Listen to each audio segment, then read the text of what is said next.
Hello mga ka-Jobskada, welcome to another vlog. For today's vlog, i-share ko kung anong pwedeng mabiling pasalubong mula sa Puerto Princesa, Palawan.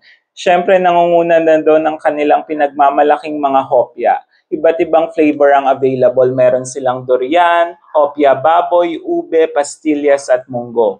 Hindi din mawawala ang kanilang ipinagmamalaking chocolate crinkles. The best ito for me. Well recommended ko para sa akin. Lahat ng ito mabibili sa Baker's Hill Bake Shop na matatagpuan sa Mitra Road, Santa Monica, Puerto Princesa, Palawan.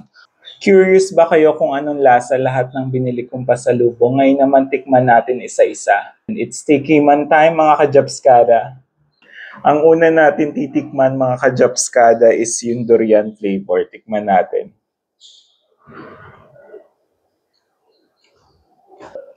Ano siya, kung nakakain na kayo ng durian na fruit, ganun-ganun yung lasa. So kung hindi kayo mahilig sa durian fruit, hindi siya okay para sa inyo. Pero ano naman siya, kung natikman nyo yung mga durian candies from Davao, somehow ganun yung lasa niya. Next naman natin is yung hopyang baboy. Masarap siya guys, tapos makikita nyo moist yung loob niya. Di ba usually pag hopya baboy is parang medyo dry yung loob. Dito which is nagustuhan ko, siya, moist yung loob niya. So okay sa akin tong hopya baboy ng Baker's Hill. Next natin titikman mga ka-Jobskada is yung ube flavor. Panalo guys, dahil mahilig ako sa ube flavor, ang sarap niya, lasan-lasa yung pagka-ube niya. Kumbaga yung richness ng ube flavor, hindi siya artificial. Panalo, recommended tong ube flavor ng Baker's Hill. Next on the list na titikman natin is yung pastillas flavor. Grabe guys, sobrang creamy niya. Tapos another thing na naman is moist yung loob niya. Yun yung nagustuhan ko, majority nung hopya ng Baker's Hill. Yung loob ng hopya niya is moist. So, hindi siya yung dry. Kaya ang sarap niyang kainin. So, pag bite mo, yung feeling niya, nanunuot talaga yung original flavor niya. Lumalabas yung totoong flavor. Kaya, goods din sa akin tong pastillas flavor. Ang last na titikman natin na flavor ng hopya is yung munggo flavor.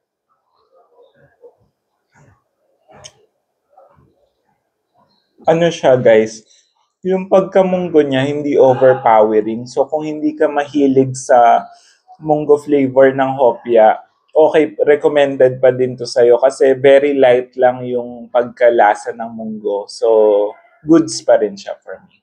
Then ngayon naman, ang pinagmamalaki ng Baker's Hill na crinkles. Try natin.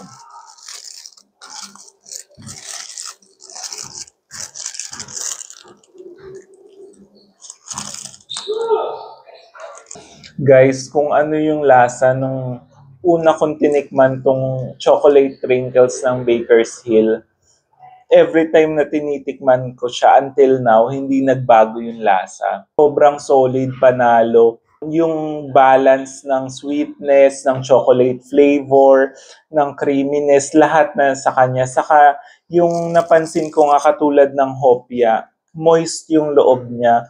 So yung labas niya, yung crust niya, matigas siya, kumbaga crispy, may pagka-crispy yung labas. Parang hard yung labas niya, but when you bite it, yung inside niya, talaga siya, soft siya, moist yung pagkaloob niya. Para kang kumakain ng